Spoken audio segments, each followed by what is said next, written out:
What up, what up, what up, guys? Welcome to today's 7th episode of the Glitched Out podcast. We have the honor of having the one and only King of Soup rocking with us. Great return guest. Really cool guy. Today we have a plethora of things to talk about. We're going to be jumping into talking about the Hunt Showdown, which is a game that I'm actually very interested in. We'll be talking about the whole Visceral Games closed down and what they're doing with their projects. We'll also be talking about that huge Megabot fight that was actually broadcasted live on Twitch between Japan and US. Japan and US. So we have a lot of things to talk about today. Welcome to the 7th episode. Let's get the party started. So what have you been up to, King? What have you been up to lately, man? You know, it has just been Escape from Tarkov after Escape from Tarkov after Escape from Tarkov. That's all I'm playing. That's all I'm doing. It's just like the best thing in my life right now. I heard there was a new like patch being released very soon.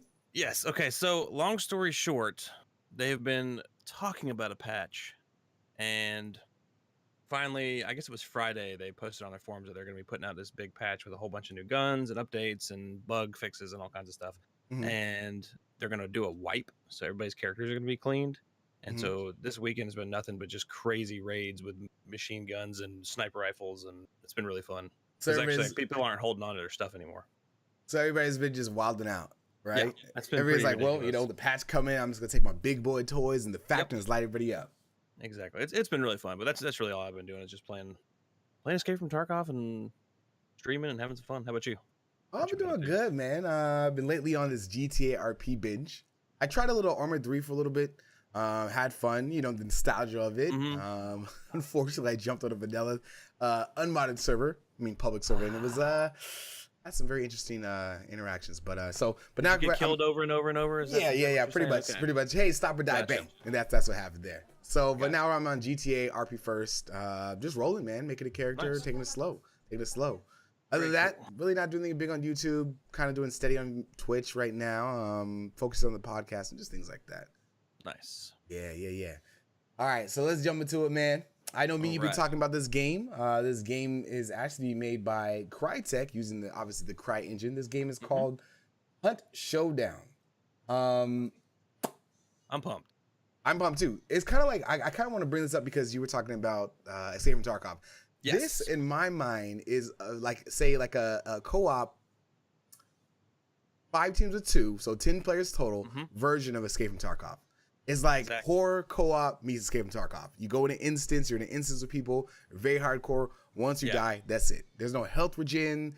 There's no, there's probably health regen. There's no respawning. They'll probably do like bandages and health packs and stuff, but it looks like they're gonna try and make it more realistic. Obviously, there's monsters and stuff, but I love the idea of the PvP mixed with PvE because it's not all about just murdering the other players. And I think Escape from Tarkov is really just kind of taken that and run with it and showed, hey, you can actually mix two things together and make it fun. But I'm sure they'll do the same thing like Escape from Tarkov did. If you only want to play against AI, you can do that. I'm sure that's going to be a thing. Yeah, so it's like PvP with PvE, with lore. I don't know if they will have a story behind it. From what I've seen, I don't know if they're gonna have like a story campaign mode, but for the most part, it's gonna be PvE, PvP right now. All right. This game looks so. It does. It's terrifying. Terrifying, I think, is the word. Yeah, I'm not gonna lie. I'm probably gonna jump. I'm probably gonna scream. But it's like a roller coaster. When I want to jump on, I'm like, oh, this is a good idea. When I get on, I have my eyes closed for the whole ride. And then I get off like, that was a blast. All right, so I'm going to show a quick little trailer right here. You have it too. I'll just run it, play whenever you want to play it. But for the most part, this game looks like it could be one of many. I don't want to say this game could be the game we're all waiting for. I would say this game could be the game that could be amongst the other games we're waiting for. You know what I mean? There's a lot of games coming out this year. Assassin's Creed's right around the corner this month. We got Wolfenstein, which we're going to be talking about, which is right there. We got D2 coming out on PC this month. This month's going to be a crazy, crazy month for games and Netflix. Really Stranger Things 2 coming out, you know? Yes, I'm excited. All right, so let me roll this real quick and, tell you what you think about it. Hunt Showdown. Hunt Showdown.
Yeah, wish list now. And I believe it's going to be in early access, 2018, I want to say. There's no ETA right now, but I'll be definitely adding that to my wish list. I actually did before the podcast today. I want to play that game. I don't know. I don't know the price point right now. I don't know if it's going to be like 30 or 60 bucks, but that game is definitely going to be in my to play list. You know? I can't imagine they're going to pump it up to 60 bucks because all these are new early access games that are epic are $29.99. Yeah. I mean, like most games, they're going to release the game. Early access are going to have that. I'm pretty sure they're going to have that map we just saw. There's actually two maps that are displayed. There's a night map, and there is a kind of daytime map that you saw right there. Yeah. So it was kind of a mixture of both maps they have to offer. I don't know which one they're going to be dropping on the for early access, but I'm not going to lie, this game looks amazing. I cannot wait. I'm really excited. The one thing I did notice is just as far as the artwork, the whole world and monsters and all that stuff looks really epic and just perfect and beautiful. But like when you actually look at the player models of like the guy you're running with and then the gun stuff, it's like they're almost not finished, which makes sense because it's not out yet. But I hope it gets better looking as far as that, because it's almost like paper guns in front of a screen is what it was looking like to me. Yeah, I mean, it kind of did, but I mean, for the most part, I mean, the graphics, I'm not gonna lie, you could obviously see on some of the guns, it's like really blocky, it's not renderable, but it's not completely finished. It's not completely finished, but for what it is right now, it looks really good. But one thing I think that sets it apart from, the kind of Escape from Tarkov's out there is the fact that there is a PvP aspect in it, and it's not kind of like scavs in Tarkov. It's more of there's a monster.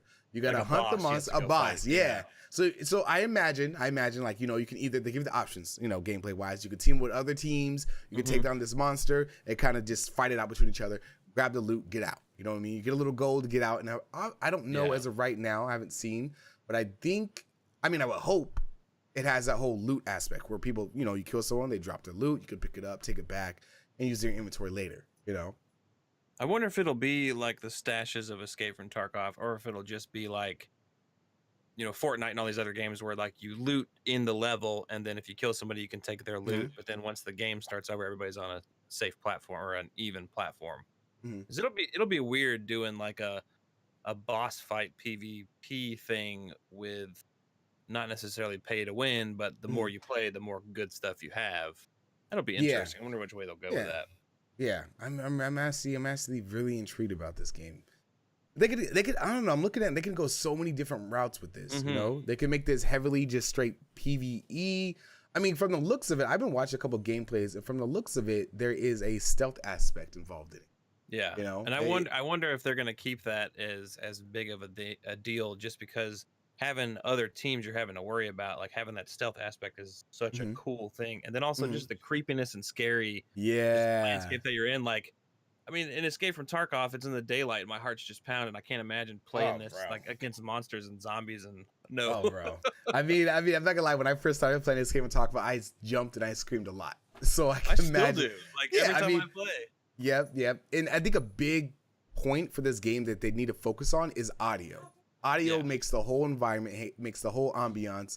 Just like Escape from Tarkov, everything's quiet and then bang. You know what I mean? Yeah. So if they make that just right with a little ambience music in the background, a little eerie, and then when things erupt, it gets real loud. But as you can see in the gameplay, I think they kind of came as a team, and right now they're kind of throwing this like flair to attract the PvE monsters and stuff like that. But I would imagine you kind of have to deal with your teammates. Say, me and you were playing, I'm like, hey, I see a team right there. We can either take out these monsters or wait for them to take out the monsters, then kill them. You know what I mean? Communication definitely looks like it's super important. Yeah.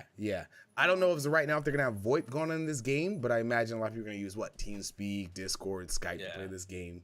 And with it being PvP, I'm trying to say PC only. So far, I wonder if they'll have surely they'll have lobby chat and all that normal stuff. I mean, all the games like this, they do that. So. I don't know, but my fingers are crossed. I'm hoping this game, just like all the other plethora of early access games that come out this year and next year and the year after next, because I'm not gonna lie, early access is like the thing to do now, I mean, we could talk about early access for days and days on the podcast, but I don't want to go down that path. But early access is like the thing to do now.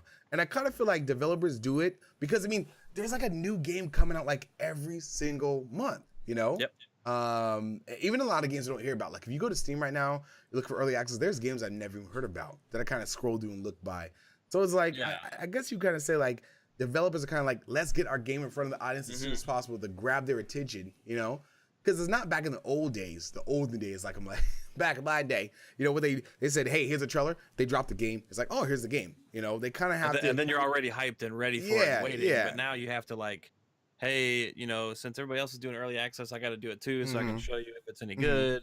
Like I think the only people that can get that hype as far as are the big title makers like EA and those guys that don't have to do an early access, just have to do a beta 2 weeks before the game actually drops and be like, game's running good. You know, I think that's why they were seeing so much of that. Oh yeah, they could afford the big titles, like you said, big companies, they could definitely afford to do that. But smaller independent companies, and I think it's really cool with the whole early access thing. You get a lot of new dev companies that are like 2-3 man team squads, and they make beautiful games like this. I think, I don't want to say how many people I heard. I might have an idea how many people might be developing this game, but I don't want to be wrong. But I think it's this is Cry, so there's probably quite a few people. I was looking at a different studio. They probably have a bigger. Yeah. Oh man, I'm just looking at the fire looks cool, the map looks good, the lighting looks awesome. You know what? So this part that's playing makes me wonder how it's going to work as far as grass rendering and stuff. Because in like these types of games, if you have a lower end PC, you've got to play on lower settings, which then makes, you know, not as much foliage and not as much grass. But I wonder if with the fog and shadows and stuff like this, they're going to make it where it's still a level playing field. Yeah. Because a lot of times you can't hide in grass. That's kind of what I was thinking about the stealth stuff. I wonder if they're going to be able to do that in this. Because it looks like with this, I mean, the draw distance is pretty close. Yeah, it looks like you could actually at night you kind of just hide in that bush right in front of them and just not see anybody, you know. Good. I'm so ready. I know. I'm kind of hoping they release a story campaign for this. I'm not gonna lie. I mean, this obviously they will. I bet they will. It would be easy to do that. I mean, it's already co-op. You know, say me and you play, we go down this, you know, a couple 1, 2, 3 hour campaign, and then you kind of throws your multiplayer. I think that'll be a great game. You know, if they kind of add those 2 in 1. But I think, as you can see, it's going to be more emphasized on multiplayer, PvP, and PvE. That'll be awesome. Yeah. But as of right now, like I said, this game, you know, there's no ETA on it, but it should be out early access 2018. I'll definitely, ready. My body's ready. Take my money. pretty much. Hopefully take my $12 and not my $70, but don't take my $60. I'm just being a cheap ass, but you know. Yeah, I'm right there with you, man. I'm right there with you. And we're gonna talk about the whole, you know, the I guess the price point of game story versus multiplayer towards the end of this. I have a really cool topic I want to talk about now, but we're gonna move on and we're gonna talk about a thing that was hyped up that I felt didn't deliver, and you're already shaking your head. I see. Yeah. We're gonna be talking about the one and only. Oh Lord. This fight that was this past 17th on Twitch.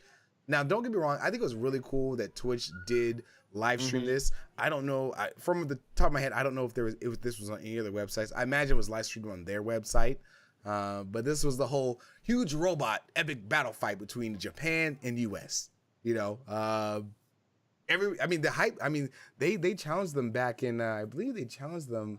It was like a couple years ago. Yeah, this whole debacle. I saw the pre-roll when they were talking about it, interviewing like the scientists that were building the robots, and it was just it sounded way more epic than I. Oh yeah. Don't get me wrong. It did sound pretty epic, man. I think I don't know. I kind of feel like a lot of people, you know, they heard robot fights, and I'm a huge anime fan, so the first thing I'm picturing is like Gundam Wing flying around, you know, this fast-paced action.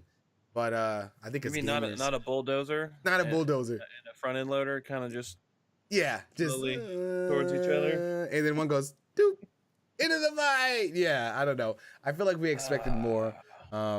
But, you know, I think some people, and I'm not going to lie myself, we expected like some live, I don't want to say live rounds of ammunition being fired at each other, but we expected something like Like this was a dude, fight. I totally forgot about the paintballs. Like, come on. Like, I get it. You don't want to murder anybody. We're not trying to like. It's robots, but paintballs, really? Yeah. Really? So yeah, about 2 years ago, they challenged them to the ultimate robot fight. So oh man, yeah. So it happened in 2017, pitting America and Japan against each other in the Twitch live stream battle of the ages. I like how they said that, the ages. Representing the United States, 2 epic robots from Megabots Inc. Incorporated, founded by Matt O and Ju C. Representing Japan was a pilot Korgoro K, and then we have a Sadoshibashi Industries, which is the company that went against Megabots Inc. Like I said, the challenge was issued 2 years ago on a condition Japan wanted. So the condition over the fight was Japan wanted to fight hand-to-hand combat. That was the condition. You know, it wasn't just this, let's make a bot like a mini tank and shoot at each other, you know, across the parking lot. So that's why I got really excited. The whole hand-to-hand combat. I pictured, you know, some pairing, some blocking, some takedowns, but who knows? Like, it had the potential to be really, really cool. And I think the technology was way too expensive for them to do anything cool. And they're just like, yeah, so let's just do slow motion fighting. And that's just what it ended up being. Pretty much. I'm looking here and I see one of America's bots' name is Iron Glory, the MK2. Not gonna lie, that sounds pretty dope. Japan's, I think that's the one with the American Eagle on it, wasn't it? Yeah. One of them had the American Eagle on it. We get it. We love America. Jeez. Yeah. It adds hit points to it, plus 5 damage. And then we got Karatas. I don't know if I'm pronouncing that right, but that was Japan's. I'm not gonna lie. When you put, it was supposed to be side by side 1v1, but it actually ended up to be, as we saw, 1v2 after America lost their first bot. I mean, listen, America, we cheat to win. That's what we do. We got to have 2 robots against their one to win. Like, you got to win. And I'm not gonna lie. I mean, I don't know if you saw the bots, but I'm totally digging Karatas. It looks like something out of Gun and Wing. You know, it's very, very cool. You know, okay. You know what I can say? Japan's robot Karatas looks like something out of Gun and Wing, and then America's bot looks like something out of Mech Warrior. Yeah, totally. Oh man! And so they had the MK2 for the first bot. The second bot that they brought out after the MK2 loss was the Eagle Prime MK3. Yeah, you can't even come up with a cool name. Just like I have nothing positive to say about this. I mean, I really don't. Even like the announcers that were doing this, it was like I can't even explain. Okay, what was the show Most Extreme Elimination Challenge? So like, I feel like it was the American version of those announcers, like trying to talk about how cool this robot fight is. And then they're coming in with and now he's punching, and it's the guy's punching like this. Why are you getting hyped? I don't know. Oh no, they're coming close to us. Oh no, stand up and move away. The thing's crawling at you. Just turn around. God, I don't know. I kind of feel like our expectation was too high. I mean, I could tell by the way we're talking about it, was way too high. I imagine with the amount of tech we have these days, I'm no engineer, you know, I'm no rocket scientist, but I can imagine with the amount of tech we have these days, the fight could have been a lot better, you know, or cooler. Did you see the drone? Oh yeah, he popped. The Japanese one popped the drone. Yeah, I saw that. That was pretty dope. It was a distraction, and the guy actually goes, "Don't get distracted." I'm not. It's a drone. What's it gonna do? I can't. I'm too real about this stuff, and I feel like maybe it's because I watched too much like Junkyard Wars on Discovery when I was a kid, and like the stuff the kids built back in 1993 was really badass. And this wait a minute. Not. Yeah, wait a minute.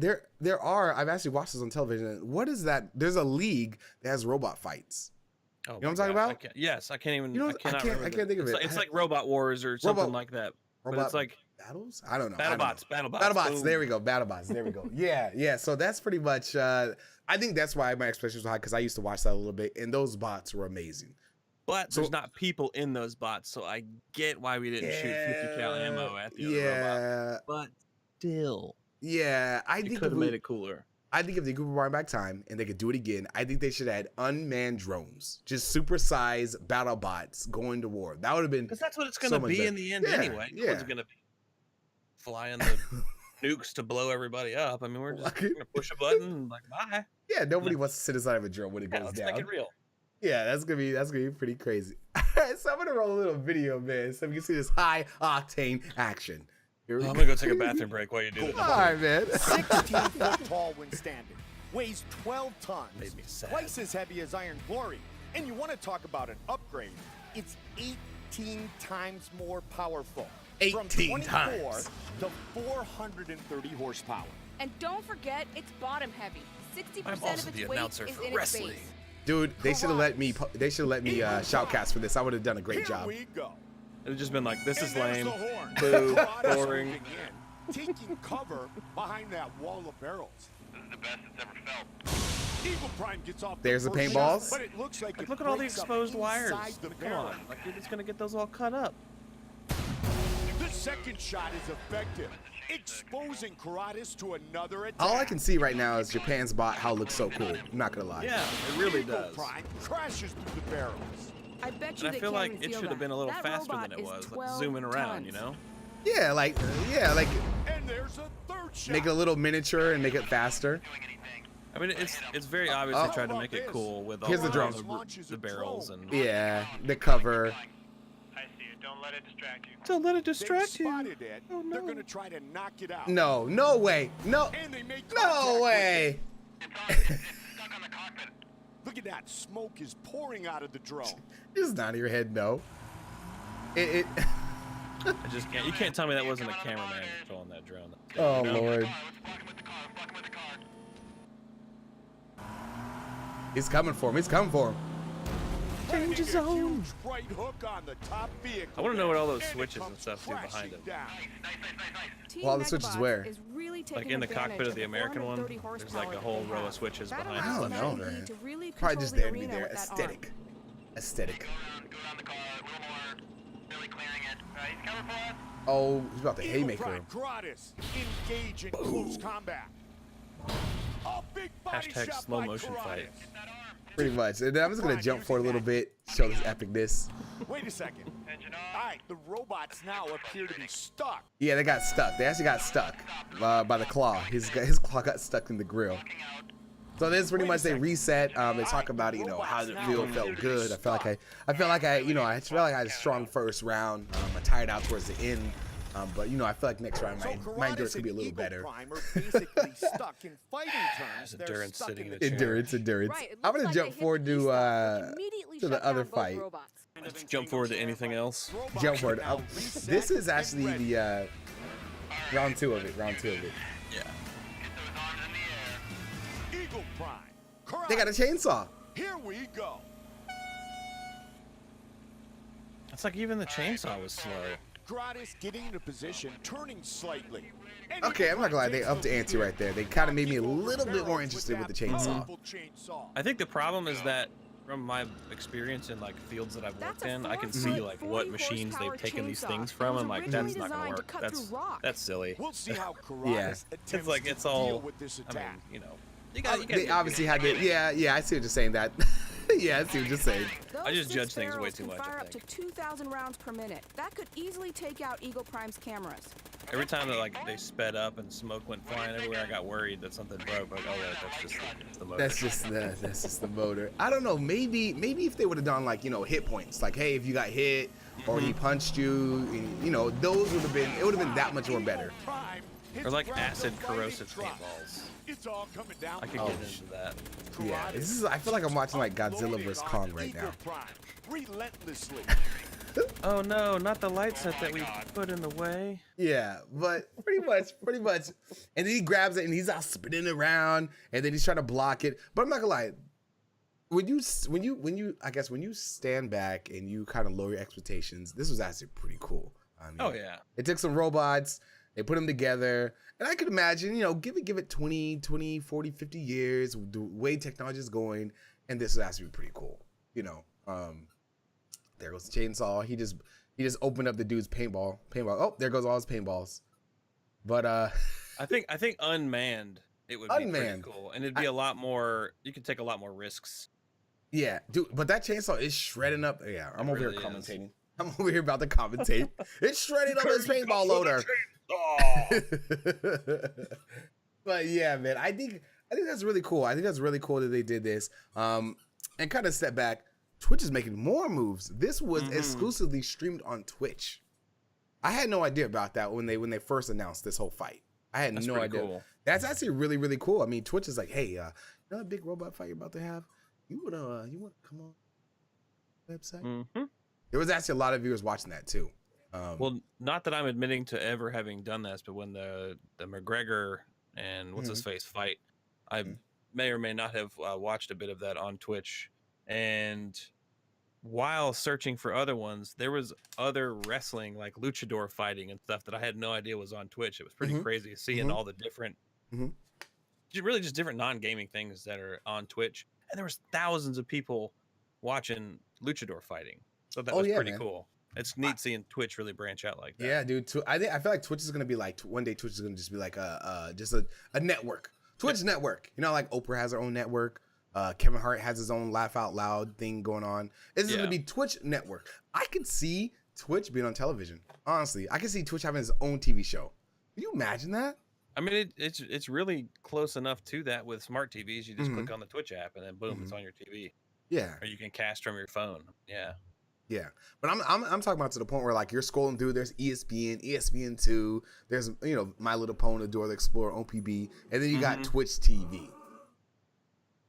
I could see that could be a thing. And then I bet you by the time that happens, that cable television is going to be even more interactive to where you go to ESPN and then you choose what game you want to watch. Yeah, or, you know what I mean. It's all just one thing, one computer that runs it all.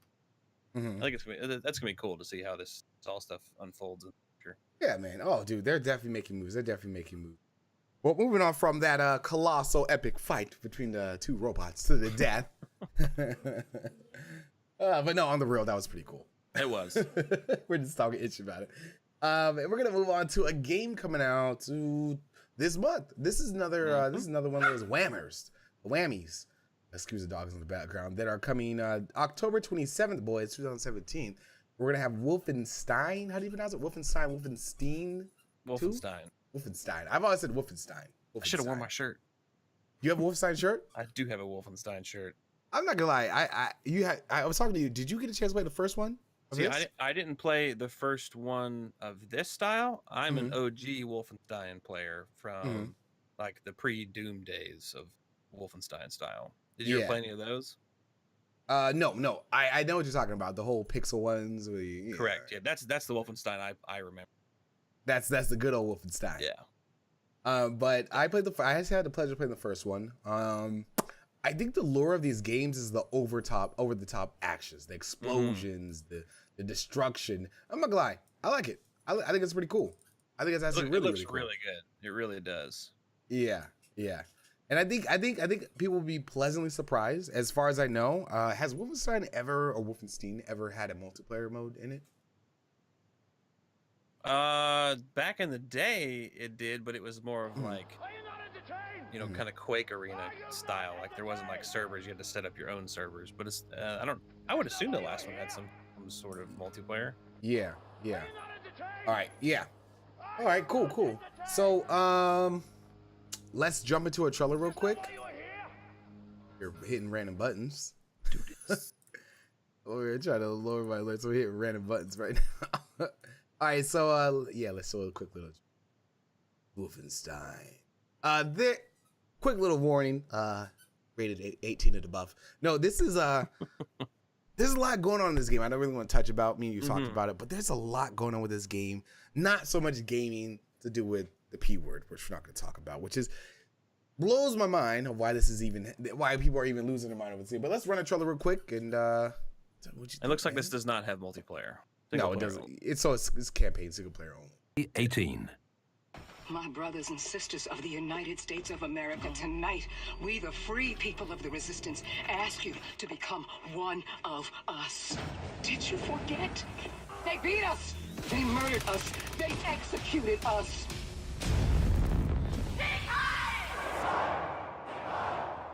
But guess what? They fucked with the wrong country. Come and fucking get me, you fascist Nazi pig. And tonight we see you on the streets with a knife. Or just your clenched fist fighting the powers that be, then you are one of us.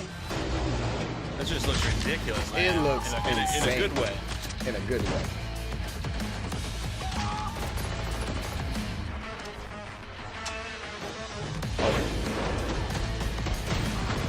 Tonight, they burn.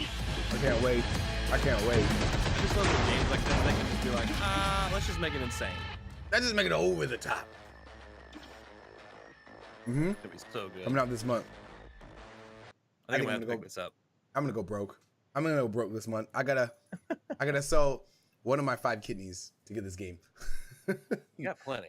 Got plenty, yeah. You really only need half of one, so be good.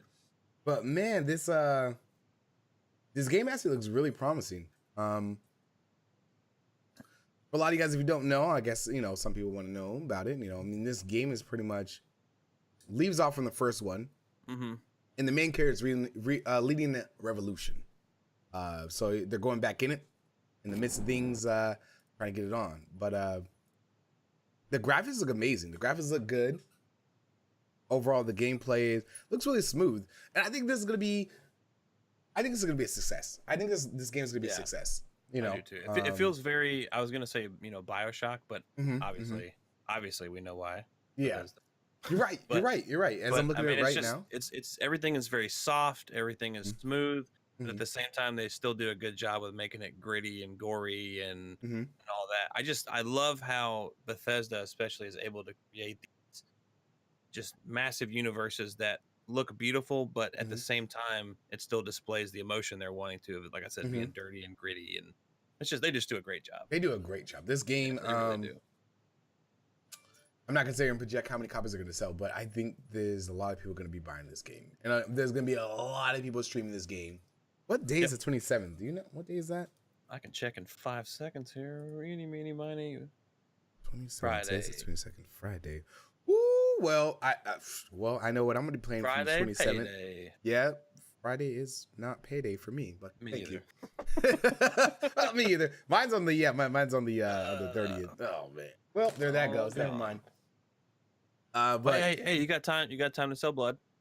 I do in plasma, and sell a kidney. I do give warm honey massages.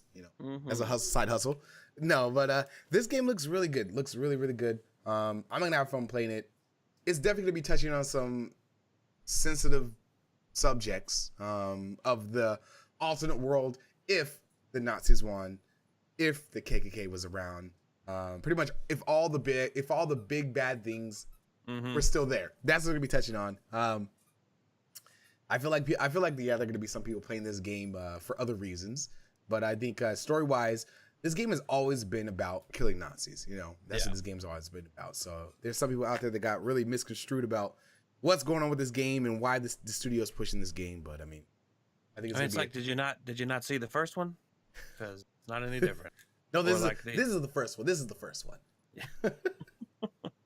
I really enjoy watching the gameplay of that first mission and just like the little back and forth between the characters and NPCs that you're not involved with, and it just they did all that same stuff with Fallout, and I love the immersive universe, even though it's for the most part pretty linear, very linear. But it's just like that's so much fun.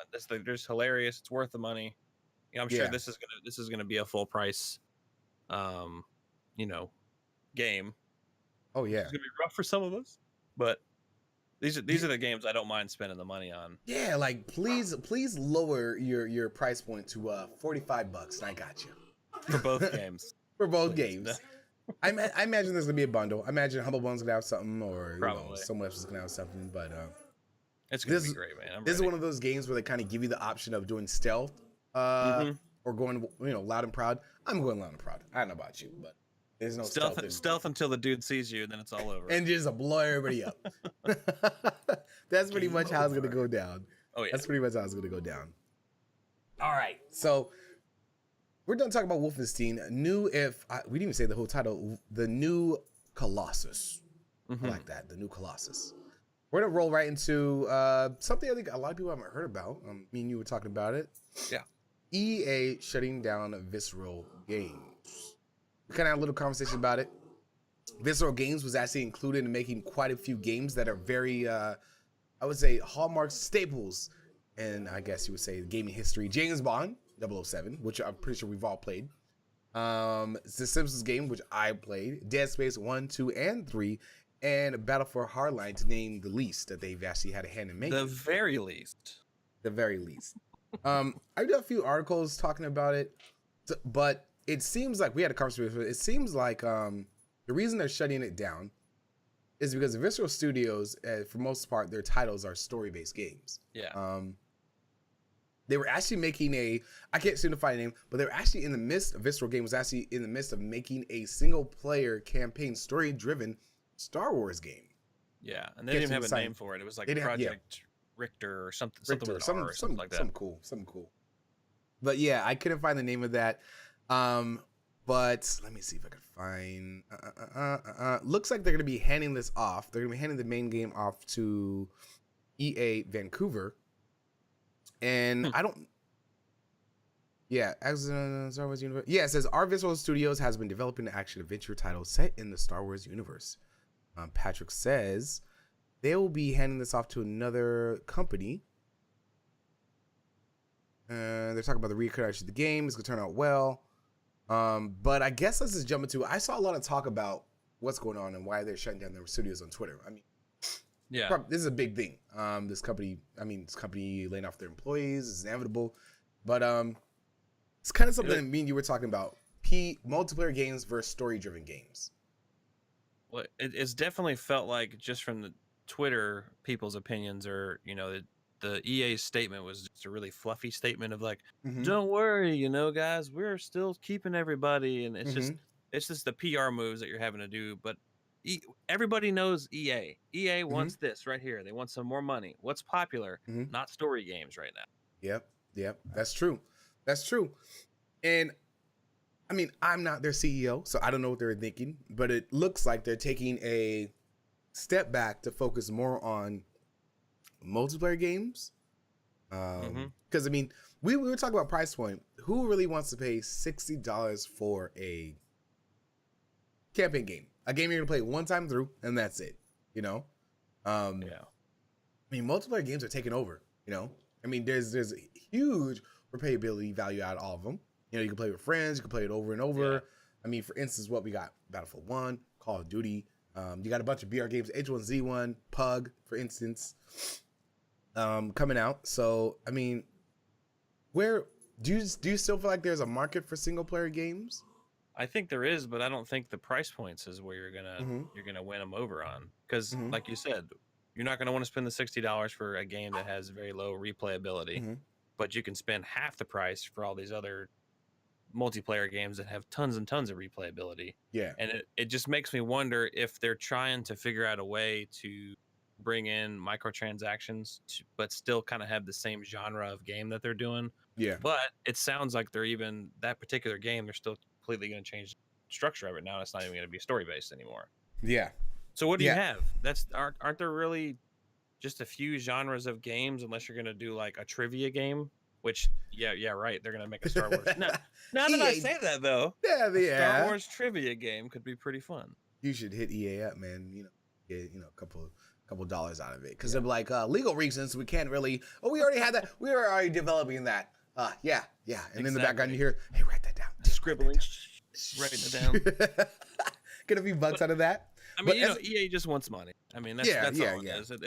It's a money move. They're feeling like. Just the feeling of the gaming industry like right now isn't. They're not going to make a butt ton of money off of a story-driven Star Wars game. They're not going to. But my thing is like, why close down a whole studio? But like, I understand studios work on like 1 or 2 games max at a time. Was that Visceral Studios' only project? But if you look back, I mean, the majority of their games were story-driven. Even Battlefield Hardline, which I don't want to talk about because I'm still triggered, but. That game was pretty story driven, even though it was a multiplayer game. Like it's still in each level, you had to do certain things, which I still feel like there still needs to be a game like that somebody can progress through and not just capture the flag, but like somehow stick with Yeah, that. I feel you. Yeah. But I think it's money. It's just got to be a money move. Yeah. Yeah, unfortunately. I don't know. But hey, who knows? Who knows what path EA is gonna be taking? Maybe they'll release a whopper of a game, sooner or later. That's gonna blow everybody out of the water. Maybe it'll be another cool like Call of Duty like game. Yeah. Make more money and pay maybe for maybe like a BR game with crates, Now I will say a Star Wars Battle Royale game with lightsabers and X-Wing fighters. Okay, my brain is hurting right now. I can see vehicles flying. Okay, 200 person servers. Yep. That would be sick. That would be awesome. That would be amazing. I would play that, even though I'm not a huge Star Wars fan. Not that I don't like Star Wars, but like that would be crazy. That would be cool. I'm not gonna lie. I'm not a big Star Wars fan. I don't know a lot about Star Wars, but I do partake in the games. Did you play the Battlefronts? I did. Yeah, I did play the Battlefronts. I played with a community. I played by myself. It's actually a pretty fun game. I liked the first one. It just at the time my PC could barely run it. It was like a techno show in the sky. It was like epilepsy waiting to happen. It was bad, but the gameplay was really, really fun. And I didn't get a chance to play the second one, but I heard it was just you should have played, man. It was I had a blast. The classes, it was like a sniper class, assault class, and then you had like the support class, and there was like one other class, I believe. But I had fun. My favorite class by far was the sniper class. Why? Because I could stay far away and shoot people so they couldn't kill me. Be safe. Be safe. Yeah. Like the music playing in the background really made every battle feel super, super epic. It did. I remember being inside. Yeah, I remember being inside the last capture point and hearing the lightsaber go off. Zoom, and then you see Darth Vader come flying across the hallway, and I was like, oh, I'm out. And they would just come in and shred. But they have something good going there. But I think a lot of devs, to kind of roll back real quick, I think a lot of companies are starting to see the money value, the monetary value is in multiplayer games. Yeah. And it's going to be hard to beat that. Not only the replayability, but being able to keep things relevant with putting out just a scrap of something to keep the people excited. Oh, a new weapon skin, a new whatever, and they can just keep. I think the term I kept seeing was slot machine. It's like turning your game into a slot machine. Yes. And I really feel like the focus is slowly turning, especially with the big developers. Now, people that like PlayerUnknown's, I think they did a really good job with still making the game awesome. But if you want to spend cash and help us out, then go for it. I think that's a good example of somebody that's done that with still having the slot machine game, but then still keeping your focus on making your community happy, because you want that replayability, and then your next game is going to be probably good again because you're going to have a community that's going to support you. Yeah, you're going to have to reach a very have the middle ground to please everybody. Yeah, it's a very hard thing to do. All right, but we're going to move on to kind of jump off a topic which you talked about, the whole loot, the whole what do I call it? Casino feel. Yeah. Microtransactions. Yes. People were outraged lately about a game that came out that I'm actually was playing a couple days ago. It's Shadow of War. The big debacle on it was the fact that people felt like the game's microtransaction system was unfair. Yeah. That you needed. This is the kind of thing that lost me. When a game comes out, which I think is cool, what the community would do is they will literally nitpick at everything. There's a good side that people are looking through the code. People are trying to get Easter eggs. Like, dude, I didn't know that. I didn't notice that. Yeah. And then you have the ones that are like, this game's garbage.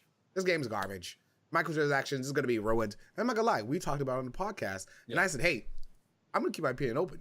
Because who knows? Don't write a game off until you've played it, I said it for every game, But the whole fear of it was the fact is, the company was going to, the game was going to force you to buy microtransactions. If you did not, you could not beat the final boss or get to the end.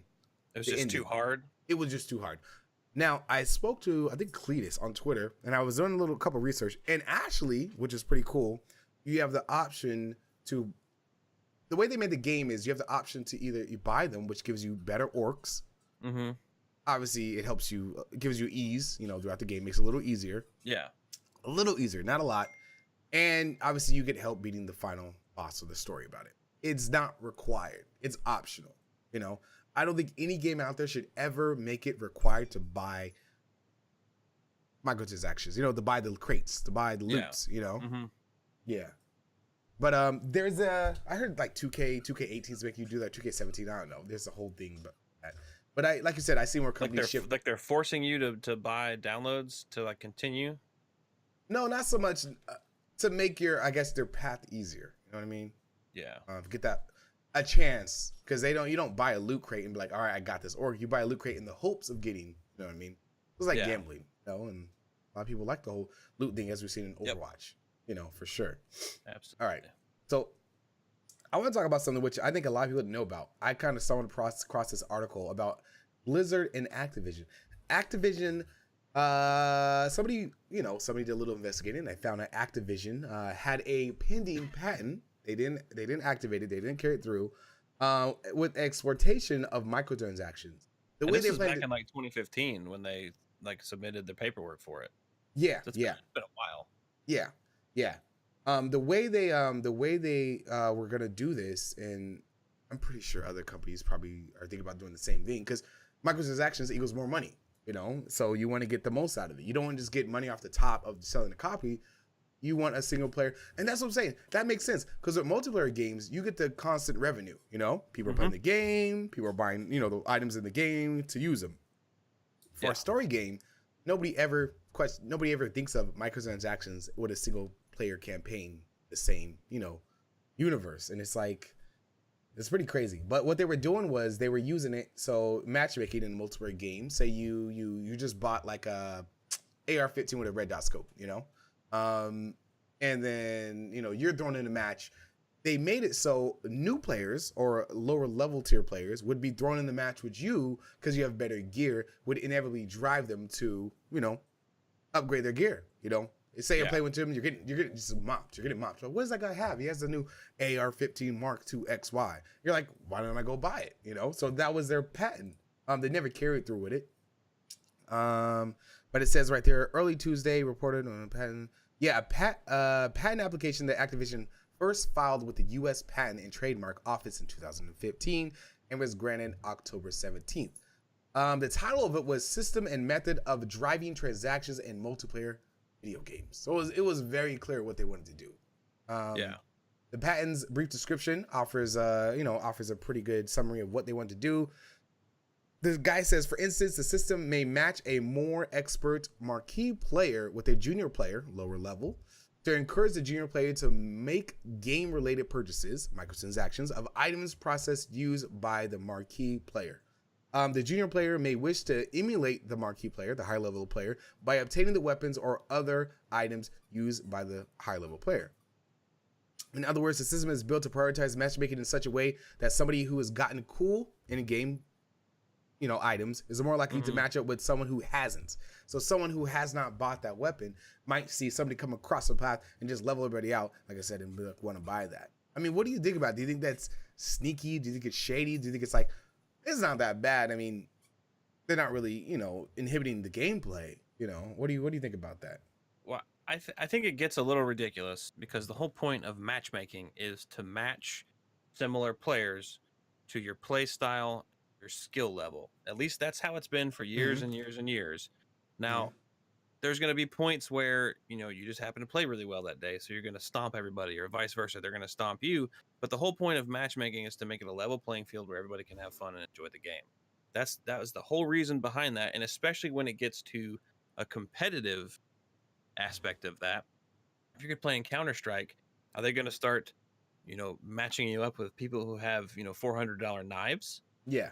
Like, is that where that's going to start going?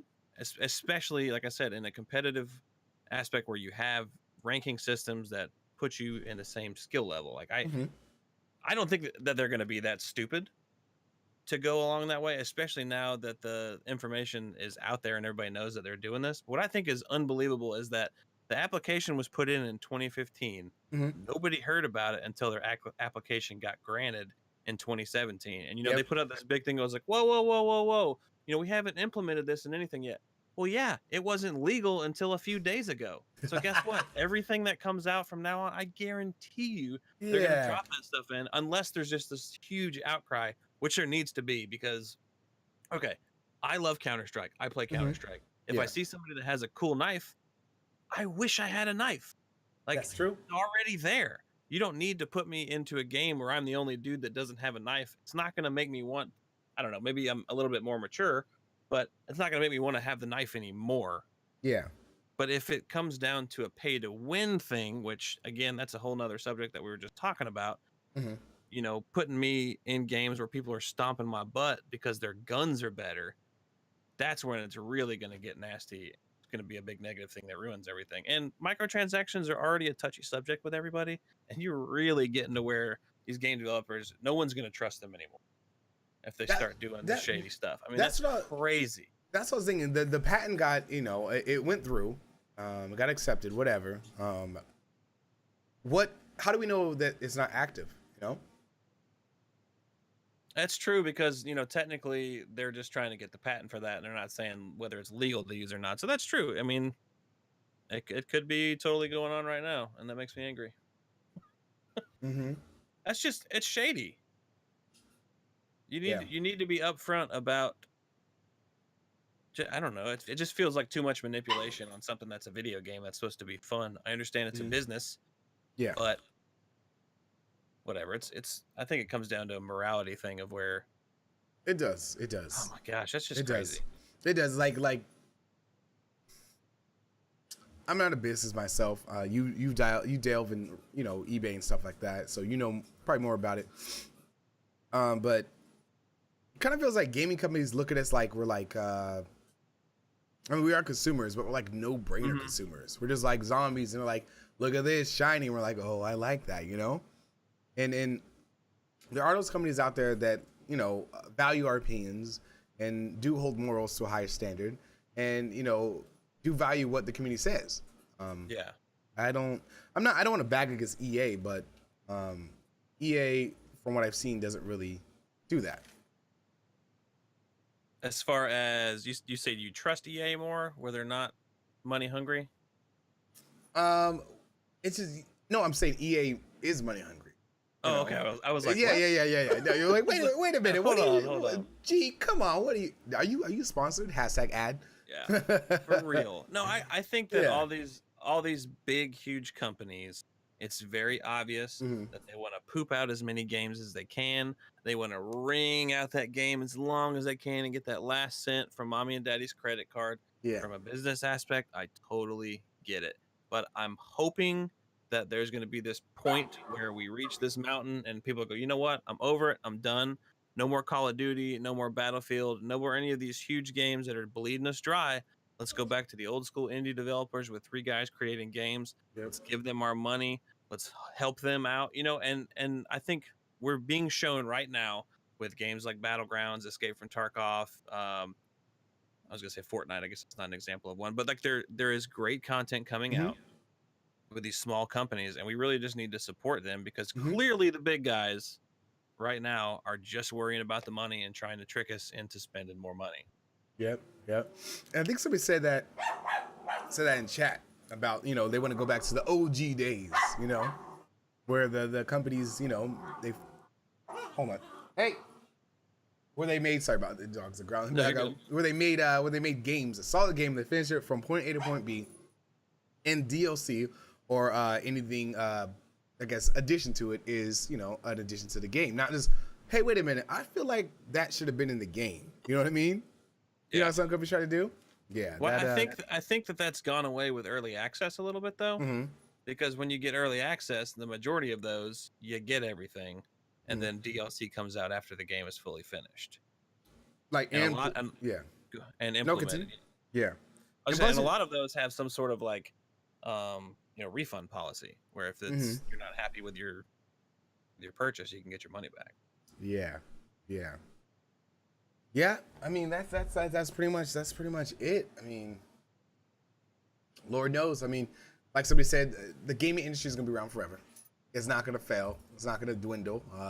Obviously, people are gonna be unhappy, but like Brittany Noob said last time, the way we speak up and we show our support, like you said, support these indie companies coming out, support these companies who are putting their hard-earned blood, sweat, and tears and giving honest games out to us. You know, don't keep giving money to these giant companies that you don't agree with, you know, just because you like their game. But you know, if people want to, speak with your wallet. You know what I mean? Yeah. Going on Twitter, it might help, but speak with your wallet. Well, if you get enough people talking about something, it can blow up and turn into something. Just can't think of an example right off the top of my head, but plenty of times I've heard of game developers being like, "We're going to do this," and everybody goes, "What? Why are you doing that?" And then they go, "Oh, I guess nobody wants that. Let's go in a different direction." So it is a real thing. Just speaking up, you know, being on forums, paying attention, it can happen. But if you're just using based on your wallet, I think you're going to also miss out on some cool stuff in games that you're like, "Oh, I heard there's microtransactions in the new Lord of the Rings game. I'm not going to buy it."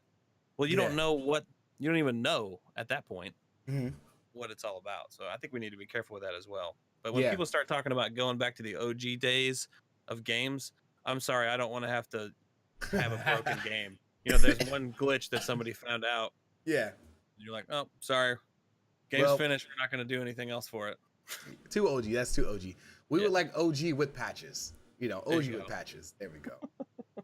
Well, I mean, as long as people start, you know, keep accepting half-finished games, they'll keep pushing them out, you know? Keep doing it. Who knows? Do you have anything else? I'm cool with it. I'm cool with it. I like the early access. I like the you know, betas of 2 levels, and we can try it out and have fun. And games are cheaper because they're early access, so you can play more crap. You don't have to spend, I'm going to say it, the $175 I spent on Battlefield Hardline that I thought was insane. I had not had that much fun in a beta in my life. That game was awesome. So much fun. It dropped. I played it for 3 weeks, and I was like, I may just burn my PC. I've wasted so much money on a broken ass game, and nothing made it fun. They put out, like you said, they put swords in the game. What are you doing as cops and robbers? Like, the game has so much potential. But anyway, I'm just saying, like, if they had put that out as an early access game, they could have seen how the community wanted to play the game. It could have become wildly successful, like for instance, a Battlegrounds game where people say, "Oh, I want to see this gun in the game. Oh, I want this to happen. I want this aspect of the game to change." And they just listen to the community, and the game just gets better and better and better. You know, one of the top played games on Twitch. It's insane. I just, these people just need to pay more attention to the developers. I mean, it's very obvious when you're paying attention. Very true. Very true. I don't know. But, I mean, do you have any other subjects you want to cover? Anything tech, anything cool like that? I got something. I got a little random something over here. I was kind of, it's off Mashable. So it's about hackers. Everybody knows, you know, that huge, was it Yahoo that got their, well, it was that credit company that got hacked. Remember that whole debacle? Did you hear about that? Yes, they got hacked. They didn't say anything until a couple of months later. Everybody, you know, lost their mind. But yeah. So this is actually pretty cool. Equifax. Equifax. That's what happened. Equifax. And then I heard somebody else got hacked this past week and didn't say anything about it. But besides the point. So it says Google, in collaboration with big bounty platform HackerOne, never heard of them, has launched the Google Play Security Reward Program, which promises $1,000 to anybody who could identify security vulnerabilities in the participating Google Play apps. Nice. 13 apps are currently participating, including Tinder. I've never used it, you know, so I don't know anything about that. Duolingo, Dropbox is in there, Snapchat's in there, and Headspace. I don't know what Headspace is, but Dropbox. That's that meditation app. Oh, is that the one you kind of? Yeah, I've heard people talking about that. It says the apps usually run their own bounty program on a smaller scale. This is the first time that Google itself has offered a reward on behalf of developers. I didn't know they actually ran these things. I never knew that. I have definitely heard about that, but I'm not that intelligent to figure that stuff out. Or I should say, I don't know enough about that stuff to get any money out of it. But that is very cool. I have definitely heard about people doing that. But I feel like $1,000 is not enough though. Yeah. You know. It says, here's how it works. If you find a security vulnerability in one of the participating apps, you can report the vulnerabilities to the developer and work with them. This is the part that says, and work with them. So you're not just reporting, you're not saying, hey man, That's cool. Found that, you know, hey, that you can get, you know, free credits or something like that. You have to work with them. You have to continue to do that for $1,000. I think you should pay more. When the problem has been resolved, I like the stipulations here. The Android security team will pay you $1,000 as a reward on top of any reward you get from the app developer. Google will be collecting data on the vulnerabilities and sharing and with other developers who may be exposed to the same problems. So that's actually. So the 13 apps currently participating were selected based on their popularity among Android users. So this was like someone voted for this. I mean, like the most, it's like the most used apps that probably don't have the best security team, if I had to guess. Because you think about the big, like Facebook and like those, I would imagine their cyber security team is pretty gnarly, Mm-hmm. Mm-hmm. And it looks like Pizza Hut got hacked 2 weeks ago. Yes, that's what I was talking. Yes, Pizza Hut. Pizza Hut was the one. I was like, oh no, people are about to be pissed. Pizza Hut. Yeah, Pizza Hut. How do you, as a hacker, how are you like, you know what I'm gonna hit? Pizza Hut. Well, they got them credit cards, man. That's what it's all about. And get that money. Yeah. So somebody, I don't know. I feel like they should pay definitely more for that. I hope they do, because honestly, if you're gonna pay me $1,000 to find a flaw in your app that could have shut it down, you pay me more money. I mean, it's Google. You got some more money, but then again, it could just be something as silly as, a developer forgot to remove the one button and the other button is covering it up, and you click on it, it actually takes you to the main page that shows all the credit card numbers. It could be something that's not like a hack, but could be just something that's broken in the app. So you don't want to advertise a $20,000 thing to, just find bugs and stuff too. You know what I mean? Mm-hmm. Mm-hmm. Mr. Yang says, what do you guys think of this Twitch pet thing you can get? Totally off topic, but I'm curious. Twitch pet thing? Yeah, is there like a virtual pets you can get? Something like that? Let's see here. I'm trying to look for it right now. Twitch Pet Collective. Nope, that's yeah, I clicked on the same thing. Oh, it's watching kitties. Oh my gosh. I have to go back to that. Yeah, I don't know. I'm looking their blog. I've never heard about that, Mr. Yang. That's actually pretty interesting. If you guys have any questions, this is the part of the podcast. If you guys have questions, feel free to ask them away in chat, and we'll do our best to answer them. All right. But I see you guys. About DLC. DLC is to finish the games, but it just said DLC. Like GTA for once, bank heist is just an excuse to be lazy and double money, not a company. Yeah, I agree. Yeah, there it is. What up, Nicholas? Yeah, there it is. It's called Capamon. I saw it on Reddit. Did you guys see this on Reddit, chat? Is this where you guys are just Reddit fiends? Cute virtual pets for your stream overlay. Here it is, Capamon.com. Ooh. Let me show you guys this. Let's check this out together. All right, so hopefully I don't have to show you guys any personal. I'm scared to authorize. Yeah, is it gonna like pop up on my screen and like take over my? We're gonna sign in. We're just gonna sign in. It shows you. It doesn't show your stream URLs or anything yet. Yeah, but I hope it doesn't like. Oops! It looks like you currently don't have any Capamons in your collection. Let's get one. How do you get a Capamon? I don't know. You gotta spend currency. You gotta purchase Kappa coins. Let me see if there's a Capamon bot. There it is. Looks like it costs money. Capamon bot. It was updated. Oh, here it is. I found one. A promo video. Let's check this out together. Check this out. Let's see. You post it in the. Yeah, I'll drop it. Second. But this is, it's kind of like, what are those things called? You had those little toys back in the day. Tamagotchis. I'm a huge nerd. All right. It's on your stream though. I'm gonna drop it at the bottom. All right. But yeah, but you can take care of it. Oh yeah, I saw there was an extension list. Wait, this is an extension list? I saw some videos of it on TwitchCon, Capamon.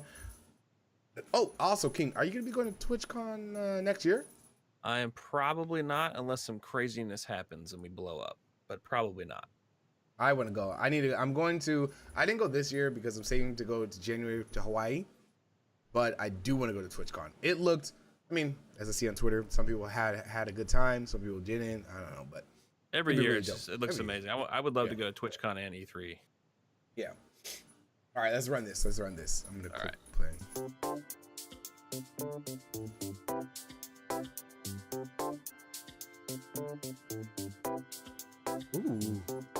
Use me as your stream mascot. I wonder if you can make your own. Where is it? Bottom left, maybe? Yeah. Where that audio. Oh, I see it. 900 years old, you reach. Look as good you will not. I had a little fun with the Capamon bot.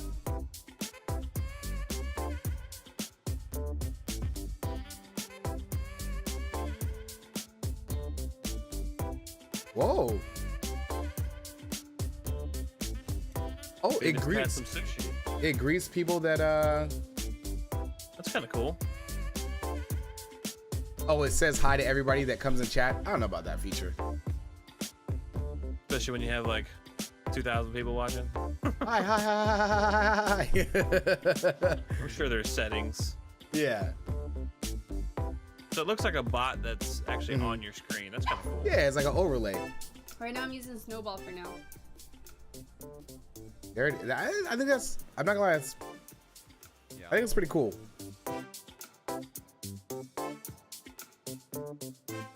Be amazing. The hype is overload. And they can have. yes. I don't know how you say it. GIFs or GIFs. I don't know the correct way to say it.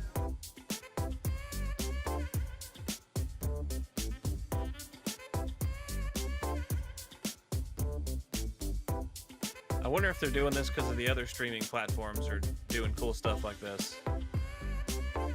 Are they? Like the cheer motes and stuff. Oh. The Capamon. Interesting. Dank. Wait, whoa. What did that say? Dank pets for your stream.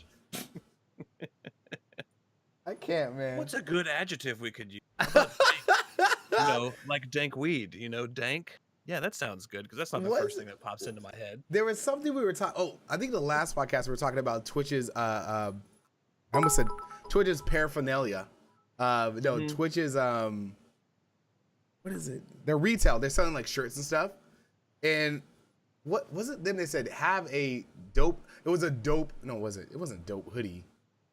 Have a dope ass hoodie. No, that wasn't it. It said something crazy like that. But just kind of go up that. People, I mean, they're starting to say dank pets for your stream. I'm sold, bro. I'm sold. Let's do it. Let's do it. I'm gonna have a cat on my stream today. I think it's cool. I think it could add some just like more interactivity. Yeah. I'm not things for your chat. I'm not dank Kappa. That level of dank though. Yeah. It's too much, man. Dank fat man. But as I'm looking at it right now, I authorized it. Looks like you can just set it up. Marketplace collection. I don't have any dankness. It says you have to go to the market. You know what? We'll just. And it also looks like it's not just for Twitch. Yeah. Is it not just for Twitch? Let me log out again. I need to show this right here. So it looks like you can go here. And you can, they're free. Hold up. Okay, so there's one free. There's a cat. So if anybody's wondering about it, the cat's free. Oh, nice. Okay, it looks like it's for Twitch just now. Yeah, they'll probably do like Mixer and YouTube. Probably. Yeah. But man, the link for YouTube is for the video. Not no. Yeah. Oh, there's two. Kapabot's free. I'm not gonna lie, Kapabot looks a little weird. The cat's free. Kapabot's free. Everything else, they got like a little Firefox going on here. Got a little Halloween pumpkin.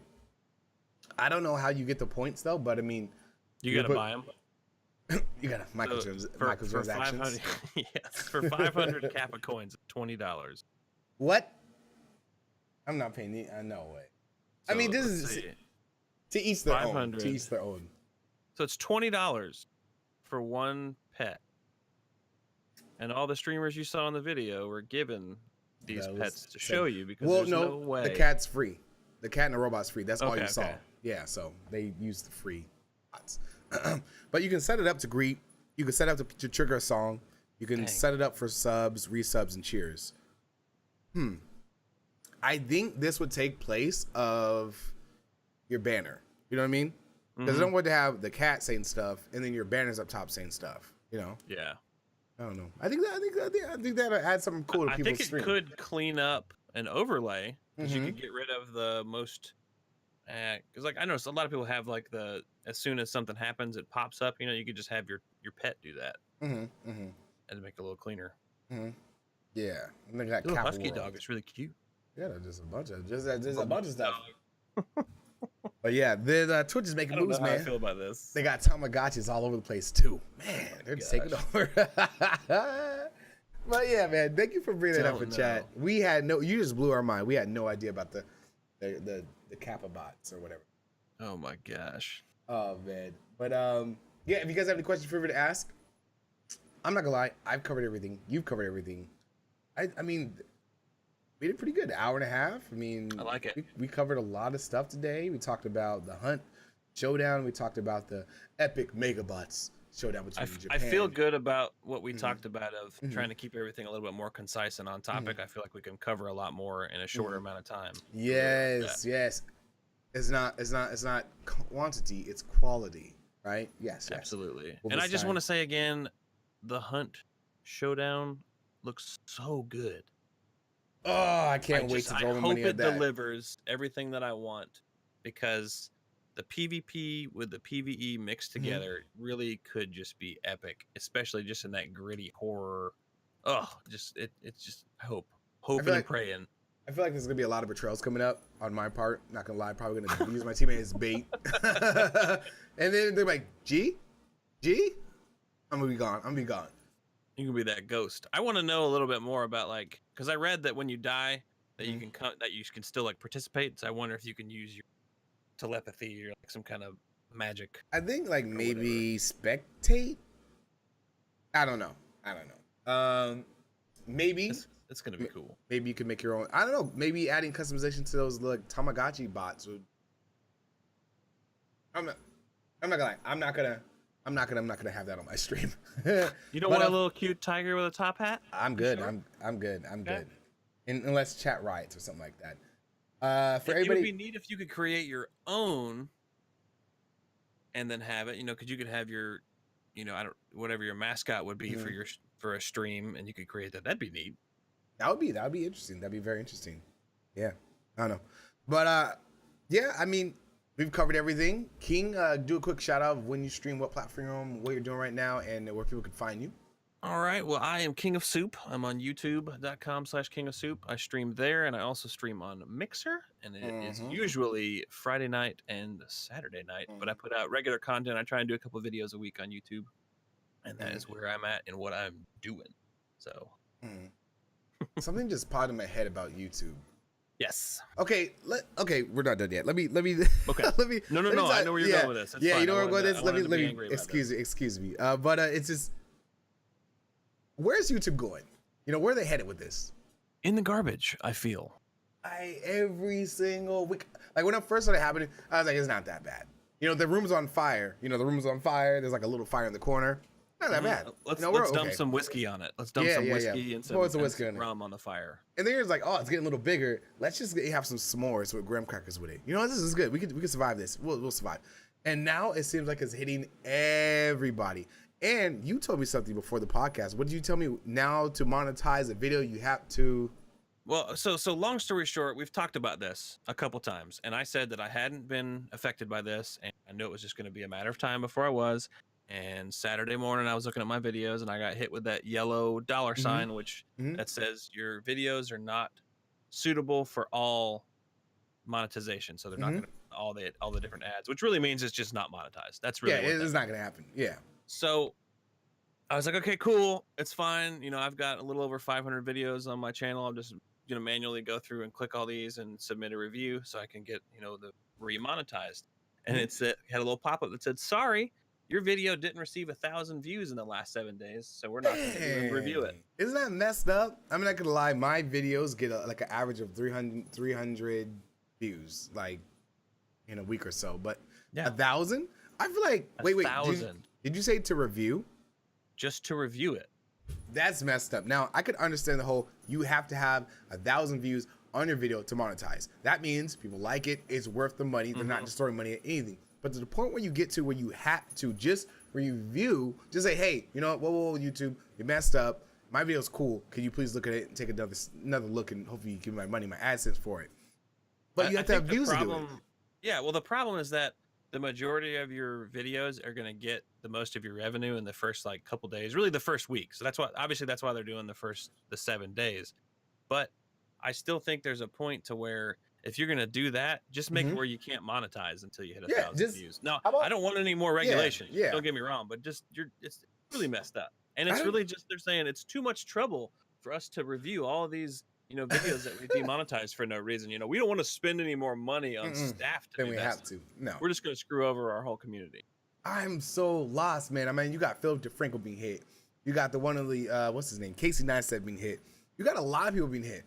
And I remember when that whole ad apocalypse happened, people were like, the conspiracy theorists are like, oh my God, they're trying to take out little YouTubers. They only care about the big ones. This hitting everybody. Now, somebody said in the chat, all someone needs to do is make a YouTube killer. Just get a couple, companies on, because I'm guaranteed there's a lot of companies that we don't even think of that are actually down to jump into the streaming world. I mean, Hulu, for instance, is gonna, this kind of stuff, but Hulu, for instance, is gonna start streaming esports stuff on their platform. So esports live streaming is getting big. So we know there's companies out there that traditionally don't touch on live streaming and video games that will be willing to pair up and give advertisement money. They're out there. There's even third-party websites that you can actually go to and cut out that said middleman and get money. They're not that great. There's a few ones big, blowing up, but for the most part, people are trying. But my thing is like, is YouTube just gonna like run itself in the ground? Is YouTube like cleaning house? And then they're trying to figure it out. Like, I get it. They're trying to figure out what's working because they don't want any more of the garbage content. They don't want any more. They don't want to support bad stuff that they deem as bad. So I get it, but you're taking too long. You're not being open about it, and so you're gonna ruin the fun for everybody. It's like creating a new item in a restaurant and you accidentally put dish soap in it, and then you don't tell anybody, and then you take 3 weeks to fix it. Well, by that time, nobody's gonna go back and whatever that was. It's a terrible example, but and then on top of it, you set the tray down with the dish soap. They go, ma'am, sir, there's dish soap. It tastes like dish soap. You go, the waiter goes, well, for us to take that back in the kitchen and even look at it to tell there's dish soap in there, you got to have 1,000 views. So no, you're gonna have to have eaten the whole thing. You're gonna have to eat it. There's no dish soap in there. Lies. But somebody did say in chat that, hey, I think Amazon and Twitch are in the best position as of right now with all the publicity they're getting.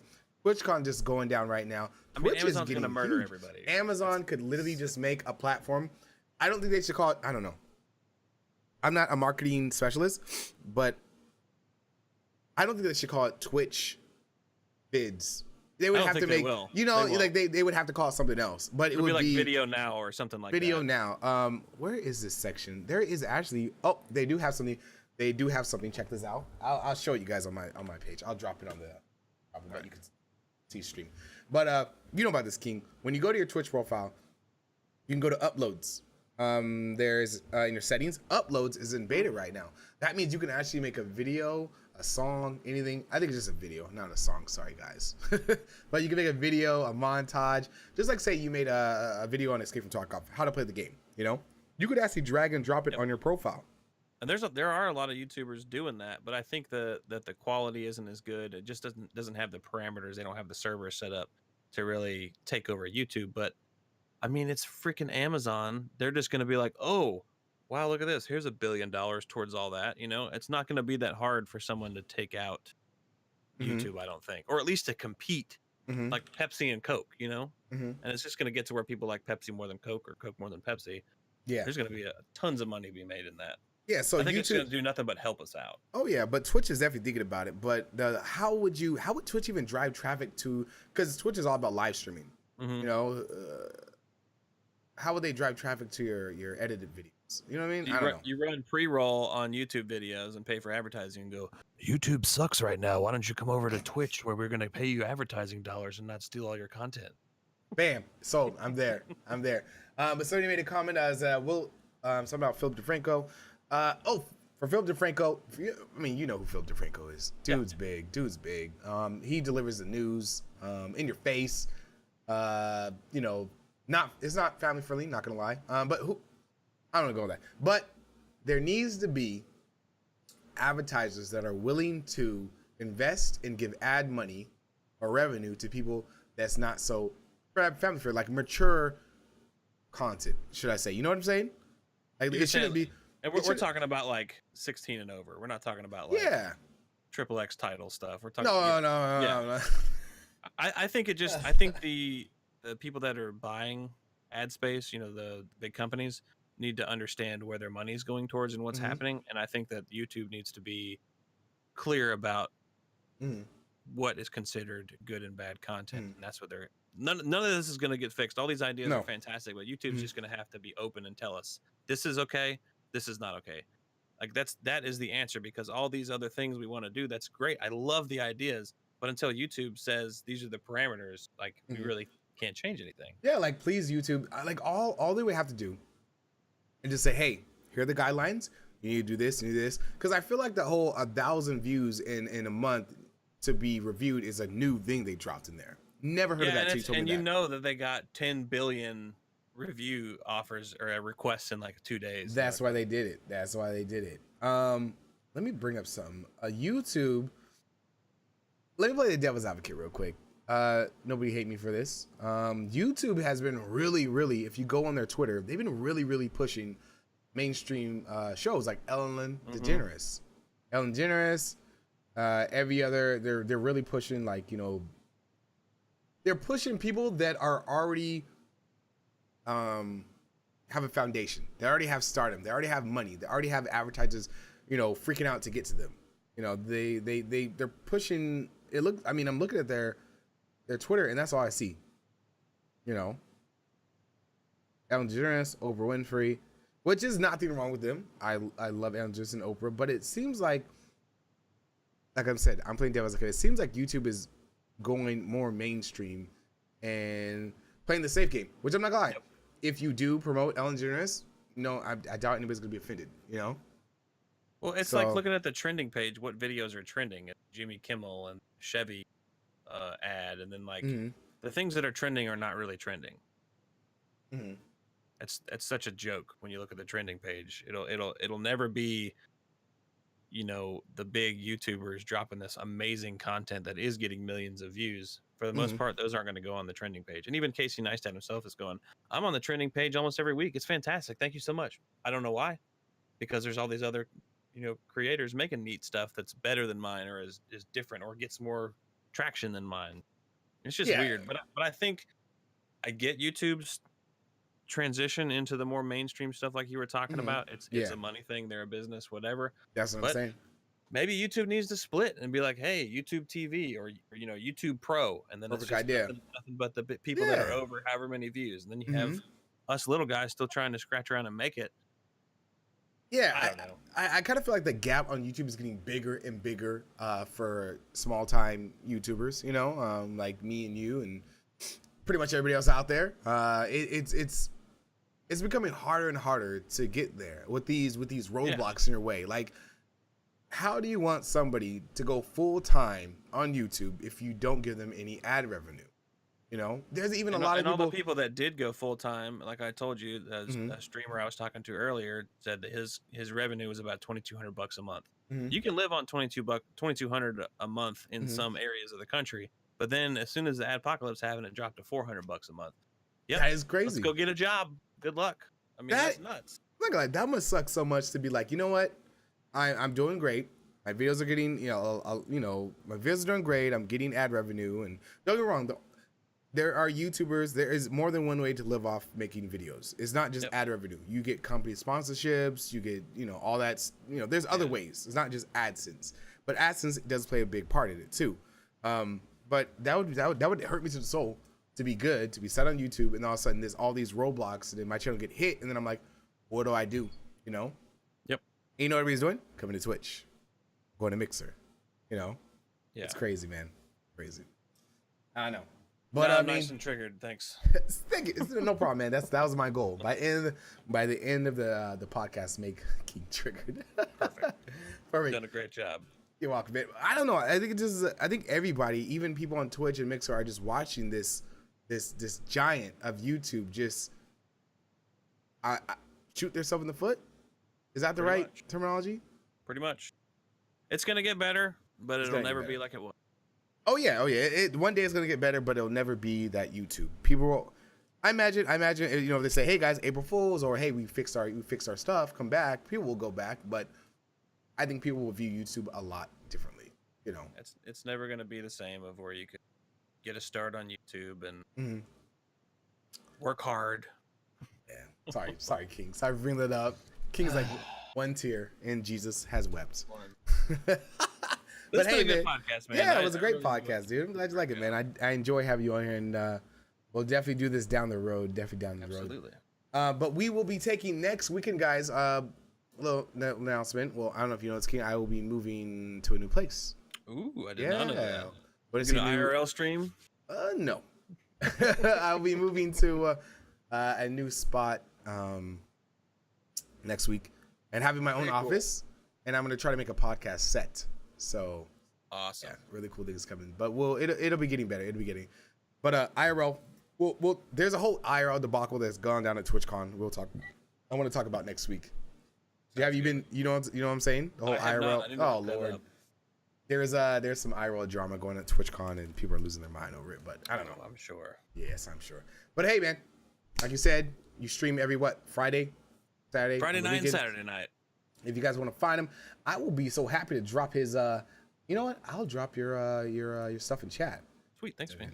No problem, man. Guys, yep. If anybody is listening or viewing currently right now, or you play this back in the future, go look up King of Soup. Hit him up. Really cool variety streamer. A friend of my own. I'm very proud to have him as my friend. Plays a variety of games. Escape from Tarkov. He's a beast at Ark and stuff like that. So go check out his YouTube channel. Go check out his Mixer account. Go check out his Twitch account. Hit him up, guys. All right. But myself, you guys know I stream every single day, every day but Tuesday, and on the weekends, podcast every Sunday at 3 p.m. PST. All right. So, this is the 7th episode. Thank you guys for listening and viewing and watching. Have a great day. Peace. You guys later.